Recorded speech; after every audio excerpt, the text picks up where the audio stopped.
மக்களுக்கு ஒண்ணுன்னா இந்த விஜய் வந்து நிப்பா. விஜய் எப்பவுமே மக்கள் பக்கம் தான். அதே மாதிரி மக்களும் எவ்வளவு பெரிய வசதியான வாழ்க்கையா இருந்தாலும் எல்லாத்தையும் தூக்கி எரிஞ்சிட்டு உங்களுக்காக மட்டுமே வந்திருக்கிறேன். ஒரு நாளும் பொய் சொல்லி உங்களை நான் ஏமாத்த மாட்டேன். இந்த 4 முனை போட்டி 40 முனை போட்டின்னு எத்தனை முனை போட்டின்னு எத்தனை உருட்டினாலும் இங்கு 2 முனை போட்டி தான். ஒண்ணு இன்னொன்னு. வீட்டுல மொத்தம் எத்தனை பேர் இருக்காங்க தெரியுமா? 8 கோடி பேர் இருக்காங்க. ஒட்டுமொத்த தமிழ்நாட்டு மக்களும் என் வீட்டு மக்கள், என் குடும்பம், என் உறவு, என் சொந்தம். எனக்கு எல்லாமும் கொடுத்த இந்த 8 கோடி சொந்தங்களுக்கு இனிமே எல்லாமுமா கூட நிக்க போறது இந்த விஜய் மட்டும்தான்.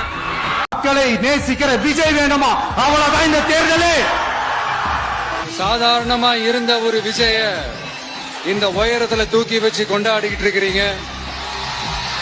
உங்க வீட்டுல ஒருத்தனாவே ஆக்கிட்டீங்க, உங்க சொந்தக்காரனாவே ஆக்கிட்டீங்க.